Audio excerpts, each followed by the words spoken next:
CM Dhami ने वित्त मंत्री से राज्य के वित्तीय विकास के विषय पर की मुलाकात। राज्य के विकास की स्थिति की सीएम ने दी जानकारी।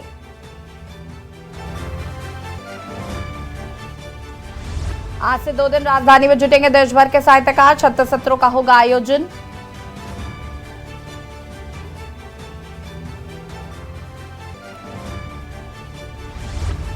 बिल लाओ इनाम पाओ योजना अक्टूबर नवंबर का निकाला लकी ड्रॉ। 3000 विजेताओं को मिलेंगे आकर्षक इनाम।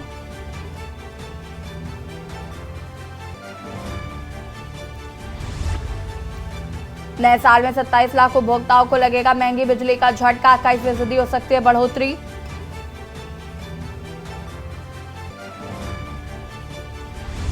क्रिसमस और 31 के लिए ऋषिकेश तैयार। सजने लगे कैंप। 40% booking full.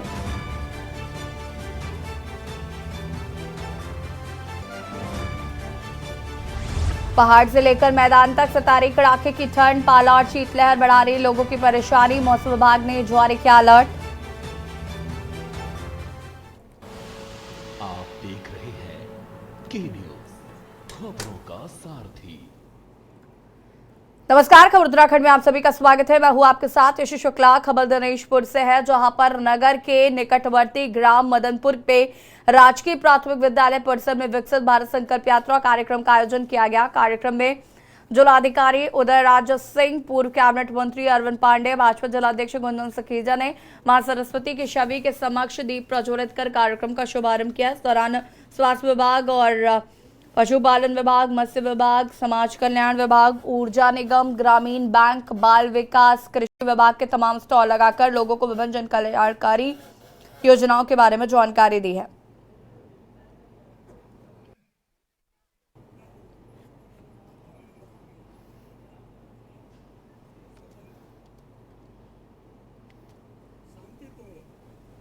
निर्वाचन की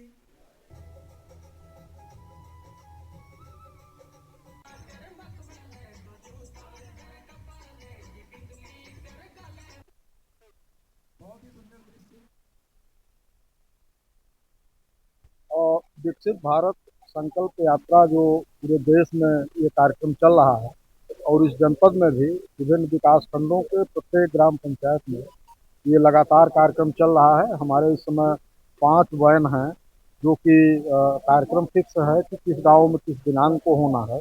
इसका जो मुख्य उद्देश्य ये है कि भारत सरकार की, राज्य सरकार की जो योजनाएं हैं और जो गरीबों से जुड़ी हैं, वेलफेयर की योजनाएं हैं, उनको आम जनता तक कैसे पहुंचाया जाए, या जो लोग अभी उन योजनाओं का लाभ लेने से वंचित रह गए हैं उनको कैसे हम फिर से जोड़ें और उन योजनाओं का लाभ दें।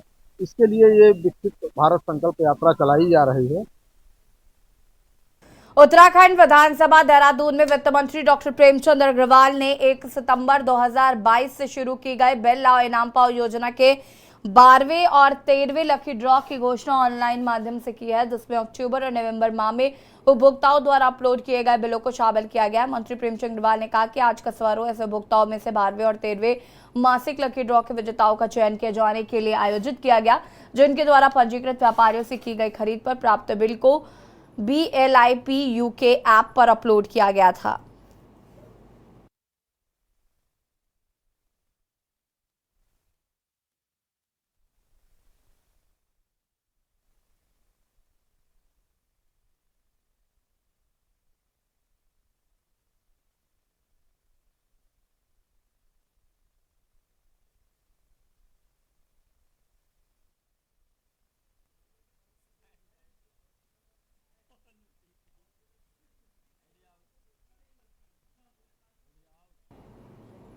उत्तराखंड के चर्चित अंकिता भंडारी हत्याकांड के मुख्य आरोपी पुलकतारे की जमानत पर 19 दिसंबर को हाईकोर्ट नैनीताल में सुनवाई होनी है।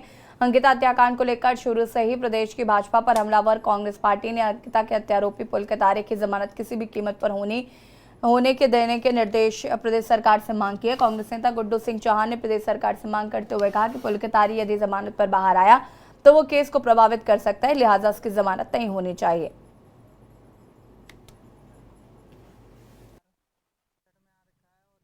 चेहरे की चमक, खिला हुआ चेहरा लग रहा है, ऐसे लग ही नहीं रहा कि जेल में हो, और हाथ में थैली लेते हुए तो देख सकते हैं कोर्ट रूम में कोर्ट के अंदर जा चुका है।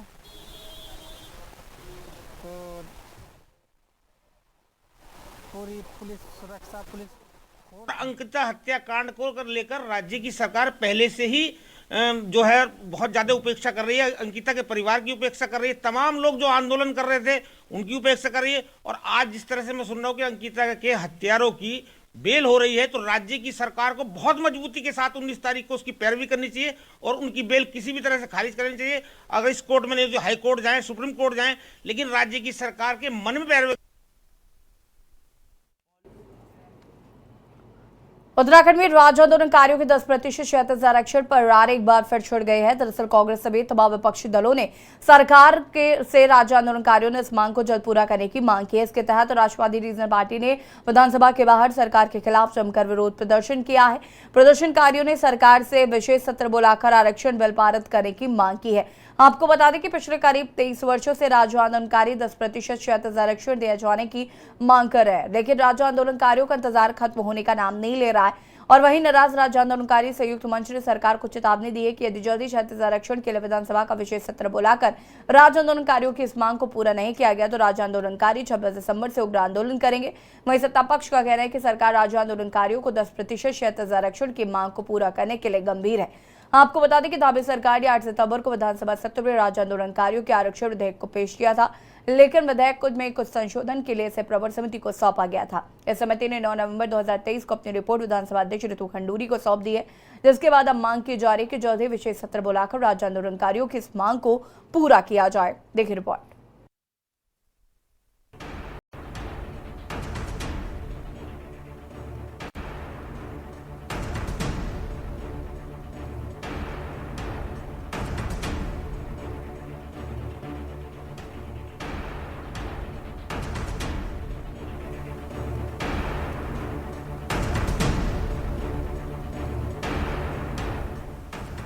9 नवंबर सन 2000 ये वो तारीख थी जब उत्तराखंड राज्य का गठन हुआ।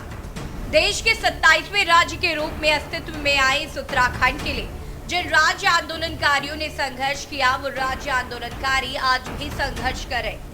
दरअसल पिछले 23 सालों से उत्तराखंड के राज्य आंदोलनकारी सरकार से 10% क्षैतिज आरक्षण दिए जाने की मांग कर रहे हैं, लेकिन अब तक राज्य आंदोलनकारियों की ये मांग अधूरी है। समय समय की सरकारों ने हर बार आश्वासन तो दिया, लेकिन धरातल पर यह मांग पूरी नहीं हुई। हालांकि धामी सरकार ने एक कदम जरूर आगे बढ़ाते हुए राज्य आंदोलनकारियों की इस मांग को पूरा करने के लिए 8 सितंबर को विधानसभा सत्र में राज्य आंदोलनकारियों के आरक्षण विधेयक को पेश किया था, लेकिन विधेयक में कुछ संशोधन के लिए इसे प्रवर समिति को सौंपा गया था। इस समिति ने 9 नवंबर 2023 को अपनी रिपोर्ट विधानसभा अध्यक्ष ऋतु खंडूरी को सौंप दी है। वहीं विधानसभा अध्यक्ष का कहना है कि विशेष सत्र बुलाने का फैसला राज्य सरकार लेगी। देखिए, ये सरकार का निर्णय होगा कि वो कब बुलाना चाहते हैं, लेकिन मुझे पूरा विश्वास है कि इसको जल्द से जल्द सत्र होगा और इसको हम पास करेंगे। देखिए, उत्तराखंड राज्य आंदोलनकारी मंच लगातार 10% के लिए संघर्ष कर रहा है। तमाम राज्य आंदोलनकारी संघर्ष कर रहे हैं, लेकिन जिस प्रकार से सरकार ने इसमें एक पहल करी थी, कैबिनेट से लेके तमाम समिति बनाने से लेके और जो समिति के द्वारा जो प्रस्ताव दिया गया था विधानसभा अध्यक्ष को दे भी दिया गया है, लेकिन उसमें क्यों इतनी देरी हो रही है, सत्र क्यों आहूत नहीं हो रहा है, इसको लेके सब लोग जो है हतप्रभ हैं कि इतना लंबा समय क्यों दिया जा रहा है और कहीं ना कहीं वो आक्रोश भी व्याप्त हो रहा है। माननीय मुख्यमंत्री धामी जी से मुझे उम्मीद थी कि वो सब कुछ करेंगे, लेकिन लगता है कि कहीं ऐसा ना हो कि कुछ जो है पिछले 10 सालों का जो हमारा कड़वा अनुभव है, जिस प्रकार से चाहे कांग्रेस सरकार रही हो चाहे भाजपा सरकार रही हो, कहीं ना कहीं हम लोग जो है बिल्कुल एक टकटकी लगा के तमाम वो बेरोजगार राज्य आंदोलनकारी सरकारों की तरफ देखते थे। वहीं राज्य में इस मुद्दे पर सियासत शुरू हो गई है। राष्ट्रवादी रीजनल पार्टी ने विधानसभा के बाहर सरकार के खिलाफ जमकर विरोध प्रदर्शन किया। प्रदर्शनकारियों ने सरकार से विशेष सत्र बुलाकर आरक्षण बिल पारित करने की मांग की है। वहीं राज्य आंदोलनकारी संयुक्त मंच ने सरकार को चेतावनी दी है कि यदि जल्द ही क्षैतिज आरक्षण के लिए विधानसभा का विशेष सत्र बुलाकर राज्य आंदोलनकारियों की इस मांग को पूरा नहीं किया गया तो राज्य आंदोलनकारी 26 दिसंबर से उग्र आंदोलन करेंगे। वहीं सत्ता पक्ष का कहना है कि सरकार राज्य आंदोलनकारियों को 10% क्षैतिज आरक्षण की मांग को पूरा करने के लिए गंभीर है। उत्तराखंड राज्य आंदोलनकारियों को सरकारी भर्ती में 10% क्षैतिज आरक्षण देने के लिए भारतीय जनता पार्टी और भारतीय जनता पार्टी की सरकार हमेशा प्रयासरत रही है और संकल्पबद्ध है। आदरणीय मुख्यमंत्री जी द्वारा पूर्व में कहा गया है कि उत्तराखंड आंदोलनकारियों को क्षैतिज आरक्षण दिया जाएगा और विधानसभा में इसको पारित भी किया गया है, लेकिन कुछ संशोधन के साथ इसको विशेष सत्र बुला करके शीघ्र ही राज्य आंदोलनकारियों को आरक्षण का प्रावधान किया जाएगा। लेकिन जिस प्रकार से जो विपक्षी दल हैं ये अपनी राजनीतिक रोटियां उत्तराखंड आंदोलनकारियों के नाम से सेकते रहते हैं और भारतीय जनता पार्टी हमेशा उत्तराखंड आंदोलनकारियों के हितों के लिए काम करती है। देखिए, जिन राज्य आंदोलनकारियों की त्याग, तपस्या और संघर्ष की बदौलत ये उत्तराखंड राज्य अस्तित्व में आया, जो प्रधान नहीं बन सकते थे वो जो है मंत्री बन के जो है ऐश कर रहे हैं, और उसके बावजूद भी राज्य आंदोलनकारियों को जो है अपने 10% क्षैतिज आरक्षण की संवैधानिक मांग के लिए संघर्ष करना पड़ता है। सरकार ने विधानसभा चुनाव में जाने से पहले कहा कि जो है हम राज्य आंदोलनकारियों को 10% क्षैतिज आरक्षण दे रहे हैं। फिर जो है विधानसभा में बिल आया भी विपक्ष के हल्ले के बाद, तो जो है वो परवर समिति को सौंपा गया। परवर समिति ने भी लंबा टाइम लिया अनावश्यक रूप से।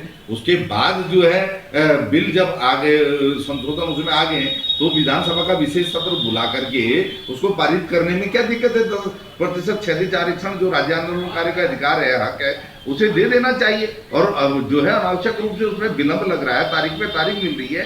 निश्चित तौर पर ये राज्य की जनता का, राज्य के आंदोलनकारियों का, राज्य आंदोलन की मूल भावना का घोर अपमान है, और ये सरकार लगातार जो है ये काम कर रही है। इसके लिए जो है निश्चित तौर पर इनको खामियाजा भी भुगतना पड़ेगा, और ये क्योंकि शहीदों का भी अपमान है।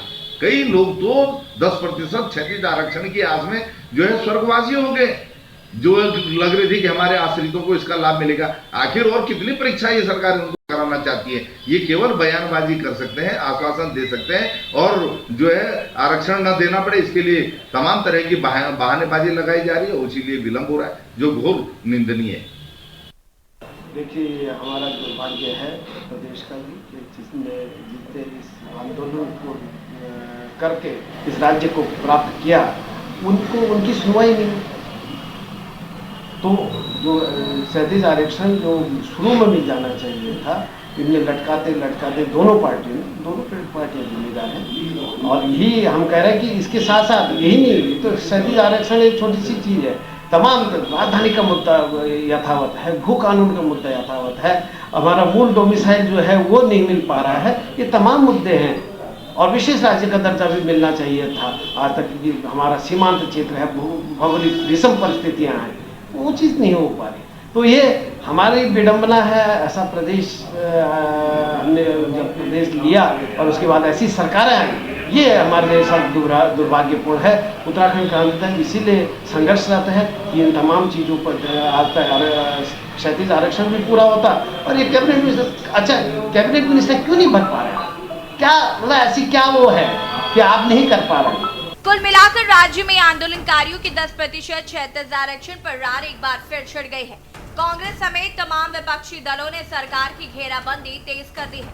वहीं सरकार से विशेष सत्र बुलाए जाने की मांग की जा रही। ऐसे में देखना होगा कि क्या धामी सरकार राज्य आंदोलनकारियों की इस मांग को पूरा कर पाएगी।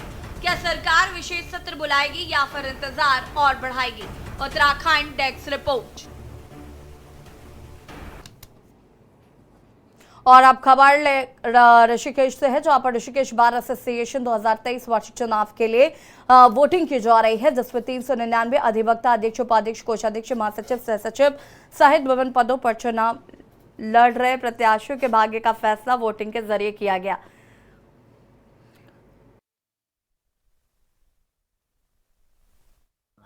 कितने अधिवक्ता वोट डाले? 399 तो हमारे यहाँ वोटर हैं। आज 15 तारीख में जो है चुनाव के मतलब मतदान हो रहा है, और 10 बजे से शुरू होकर के 2:30 बजे तक चलेगा, और 3 बजे से जो है वोटिंग गिनती के मत होकर उसके बाद जब तक भी होगा उसके बाद रिजल्ट डिक्लेयर किया जाएगा। इंटरव्यू हो रही है, चुनाव प्रारंभ हो चुका है जी। कितने कैंडिडेट चुनाव मैदान में? इस समय टोटल 24 लोग कैंडिडेट चुनाव मैदान में। अध्यक्ष के लिए 6 हैं, सेक्रेटरी के लिए 6 हैं, और ऑडिटर के लिए 3 है, और कोषाध्यक्ष में 2 व्यक्ति है, और मैं स्वयं अध्यक्ष के लिए प्रतिभा कर रहा हूँ। मैं अजय सिंह वर्मा नाम है। अच्छा, क्या अधिवक्ताओं के लिए जरूरत है जो इस बार अगर आप जीतते तो कराएंगे? सबसे पहले हमारी जो प्रॉब्लम है चैम्बर की प्रॉब्लम्स है। हम लोग बाहर बैठे हुए हैं, एक 11,000 लाइट की पावर जा रही है, जो बड़ी समस्या चल रही है। और हर बार विकास करना है, चैम्बर बनाने में, हमें बेस करना है। और जो नए अधिवक्ता आ रहे हैं उनके लिए महीने के लिए कुछ प्लानिंग करने को मिलता है, पैसे मिलता है हर महीने।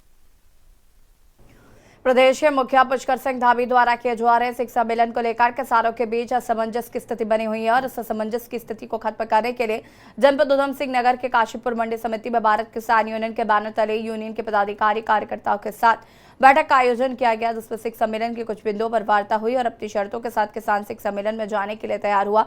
आपको बता दें कि काफी लंबे समय से किसानों द्वारा बाजपुर क्षेत्र में भूमि बचाओ आंदोलन किया जा रहा है, जिसको लेकर प्रदेश के कई दिग्गज नेताओं के साथ प्रदेश के मुख्यमंत्री पुष्कर सिंह धामी ने किसानों को आश्वासन दिया है, लेकिन किसान मोर्चा उसे आश्वासन से नाखुश नजर आ रहा है।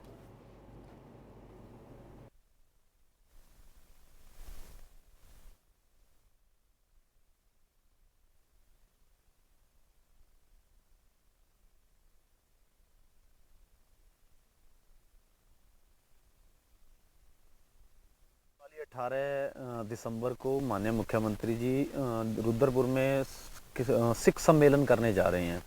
उसे लेकर ही आज भारतीय किसान यूनियन की आज मीटिंग बुलाएगी कि उस सिख सम्मेलन में भारतीय किसान यूनियन का क्या स्टैंड है, वहाँ हमें जाना चाहिए या विरोध करना चाहिए। क्योंकि एक वर्तमान में हमारा एक आंदोलन भाजपुर में चल रहा है पिछले 6 महीने से भारतीय किसान यूनियन का, उसमें लगभग 6,000 एकड़ भूमि का मामला है और किसान अभी भी आंदोलन में वहाँ पर लगे हुए हैं। तो एक आंदोलन के चलते सीएम साहब का जिले में सिख सम्मेलन करना और उस मुद्दे पर किसानों को आश्वासन पूर्ण तरह उस मामले को ना निपटाना और इसे लेकर ही कि भी कहीं हमारी किसानों की कहीं बेइज्जती तो नहीं सीएम साहब कर रहे, उसे लेकर ही आज जो है मीटिंग आज चल रही है अभी अंदर। और मीटिंग में जो है अभी ये फाइनलाइज हुआ है हमारा किसान यूनियन का कि सीएम साहब ठीक है विरोध करें, सीएम साहब अपने यहाँ सिख सम्मेलन करें, सभी प्रदेश के सीएम हैं, मुखिया हैं, वो हमारे भी मुख्यमंत्री हैं वो, और हम किसान यूनियन के लोग भी वहाँ पर जाएंगे। लेकिन एक चीज़ आश्वस्त कर लें भाजपा के लोग और मुख्यमंत्री जी कि बाजपुर में जो आंदोलन चल रहा है उसकी अंतिम तारीख साथ लेकर आए वो वहाँ पर सही, वो किसानों को बता दें कि इस तारीख तक मैं मामला निपटा दूंगा। अगर वो ऐसा नहीं कहते, गोलमोल बात करते हैं, तो किसान जाएंगे तो वहाँ पर हरी पगड़ी पहनकर सैकड़ों में, लेकिन अगर तो उन्होंने अंतिम तारीख दे दी हमें तो वहाँ पर हम ताली बजाएंगे, नहीं तो वहीं पर ही उन्हीं के सम्मेलन में हम विरोध करने का काम। वरिष्ठ भाजपा नेता श्यामवीर सैनी को प्रदेश स्तरीय गन्ना विकास सलाहकार समिति का उपाध्यक्ष बनाया गया है। उनके राज्य मंत्री बनाए जाने पर उनके समर्थकों में भारी उत्साह और जश्न का माहौल देखने को मिल रहा है।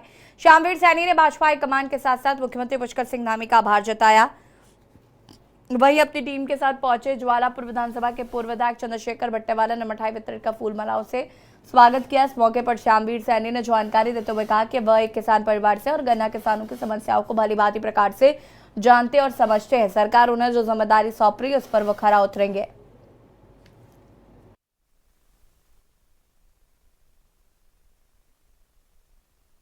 श्री प्रधानमंत्री मोदी जी ने गरीबों की चिंता की है। गांव, गरीब, किसान, मजदूर, महिला, युवा सबकी चिंता की है। और हमारा ये उत्तराखंड का द्वार जनपद है, उधम सिंह जनपद नगर है, और हमारा जो देहरादून का डोई वाला है विकास नगर क्षेत्र है, ये गन्ना उत्पादक है। गन्ने के किसानों की कोई समस्या ना हो, तो ये मुझे जिम्मेदारी दी गई है।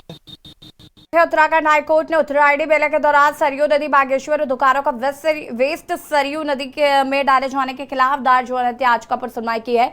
याचिका को निस्तारित करते हुए जिलाधिकारी बागेश्वर को निर्देश दिए गए कि वो इस मामले को प्राथमिकता दे ताकि नदी किनारे कोई गतिविधियां ना हो।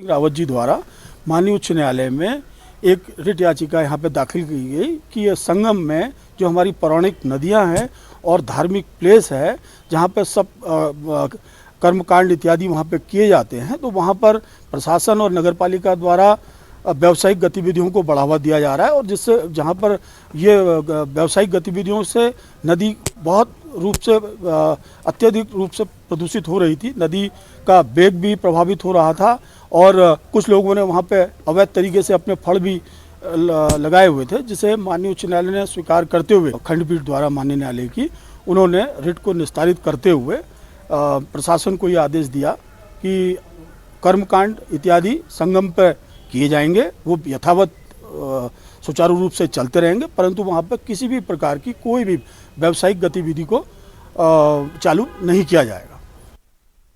बागेश्वर में नगरीय क्षेत्र में अवैध रूप से संचालित किए जा रहे बुजुर्ग खानों को प्रशासन द्वारा प्रतिबंधित लगाया गया है और बागेश्वर प्रशासन के फैसले के खिलाफ चौकर नगरपालिका क्षेत्र बागेश्वर के बोचड़ों ने नगर व्यापार मंडल बागेश्वर के अध्यक्ष कवि जोशी के नेतृत्व में जिलाधिकारी कार्यालय के बाहर क्रमिक अनशन चलाया जा रहा है। बागेश्वर प्रशासन की कार्रवाई अवैध बुजुर्ग खानों के व्यापारियों को रास नहीं आ रही।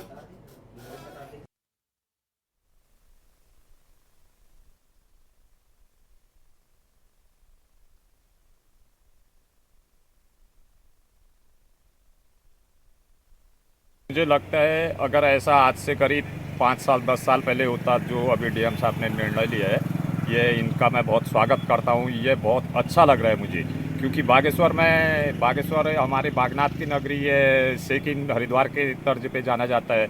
तो इसमें क्या है, सरयू नदी में जो भी आते हैं, मैं कहता हूँ कि 5 किलोमीटर एरिया तक ये प्रतिबंधित होना चाहिए, ये नहीं कि ये अलीगढ़।